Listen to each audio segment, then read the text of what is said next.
Hi, everyone, and welcome to this week's Walk on Water moment.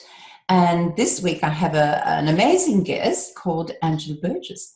And Angie is here to share one of her Walk on Water moments that really, well, from what I gather anyway, has made an incredible difference to her life. And so if it's done that for her, then just maybe it might have the same, I don't know, effect on you. Welcome, Angie. Hey, hi, Geraldine. It's nice to be here. It's lovely to have you here. So, Angie, I'd like to get straight into it. And if you would like to share with our viewers and our listeners, what was, well, perhaps it's just one of your wow moments in life? Well, there are quite a few. I've been through a lot of situations, a lot of experiences in my life, and we don't have time to go into all of that. But the one that I think that has, the one realization that I've had where I have my walk on water moment that has made the largest impact in my life recently is to figure out when I had realized that everyone is creating their own reality and that everyone is responsible for themselves. That was a really big one for me because I was a person who was constantly trying to run around and save everyone around me. I love it. Yeah. I needed to save my children from whatever moms save their children from. I had a daughter with a really serious illness. I felt like, I was her advocate, I was her mom, but on a deeper sense, I think I felt like I needed to save her, when in reality, it's her path, it's her life, it's just, it's her reality. Wow. So and look, that's a realization, I think, Angie, that we all need to come to at some point in time. Mm-hmm. And it's a huge one. So, was this kind of out of the blue, or were you working towards this moment? How did it happen? Well, okay, I think it happened really gradually, but the kind of really solid realization of it, where I actually processed it and understood it, happened pretty quickly. So I think I had realized through a pattern of almost my whole life that I had gotten to a point where I was keeping myself overly busy with saving everyone else, and I wasn't even taking any time to focus any time on myself or enjoying things or having a hobby or anything like that, because I was constantly involved in saving everybody else. I wanted to save people from eating bad foods, or to save people from feeling bad about themselves, or like I was talking about with my children, or people with health problems.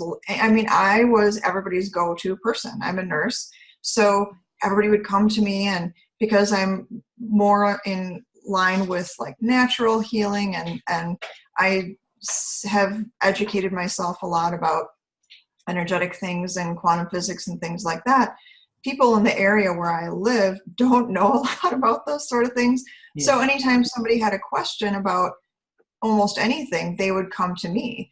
And then I have children, and I have a house, and I have a job and patients. And so I had gotten to the point, I think, where I was so overwhelmed that I couldn't do it anymore. And I realized kind of almost all at once that I didn't want to save anybody anymore.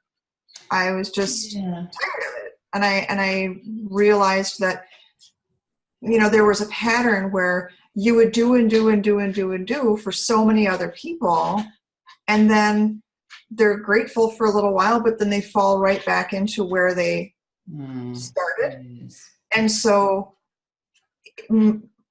as hard as I tried to save them from whatever I was trying to do, they would always end up back where they were, because it's their job to save themselves. Most definitely. So Angie, how has this realization impacted on your life? What has it had an ongoing effect, or what have you chosen to do now? Well, so it's had a lot of really good effects. First of all, I started realizing things about me that I really wanted to do from the time I was a child. Like, where you have your people say, "Oh, what did you want to be when you wanted to grow up?" I wanted to be an artist. I didn't say I wanted to be a nurse. I didn't say I wanted to work in a hospital or do anything like that. I had wanted to be an artist, and being a nurse is about the farthest thing from that. So what I have started to do was, number one, I was able to start saying no to people. If something wasn't good for me, if it wasn't going to be beneficial for that person and for me, I started saying no to things. That freed up a lot of time and energy. I bet it did. Well, obviously, from what you've been telling us. And Yep. so I guess that, that saying no to people and freeing up time, Angie, did that, that space that you created for yourself, I guess then you had to fill it with something. So, So I started going to a pottery studio. I've never worked with ceramics more than just one class in high school, and now I'm 42. So it's been many years since I've touched any clay. So I started taking classes at a local pottery studio and realized that I'm actually quite good at it. And I love it. And it's a huge creative outlet for me. But it really has gotten me to be able to tune everything else out when I go and do that. And it really gets me focused on living in the moment, second by second. And then what comes out of that is just this fantastic feeling of accomplishment, and it's a creative outlet. And it's just helped me to kind of like my insides feel like they're blooming, I guess is how I would describe it. But what a great way to describe it. And until our insides are blooming, I love that, Angie, then not a great deal of other things are really going to start to happen in our lives if we're so caught up in other people and other people's circumstances. And do you think, Angie, that was kind of helping you to not look at yourself? Was it doing that, or what do you think was happening? I definitely think that it was being so busy with everyone else was me taking the focus off of me and putting it on everyone else. And it was avoiding dealing with any emotional blockages that I had or, we do a lot of, or at least I did, hiding my true desires of what I really, really wanted to do.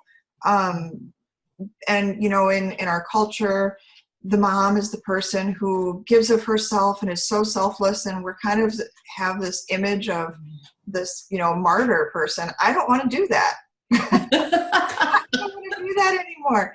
And it's so much fun when you start being okay with letting go of all of those things. Yeah. Of course, I'm still responsible. I take care of my children. I take care of my family. I take care of my patients. I have my job, but I am really on a very different path now than I was even 6 months ago.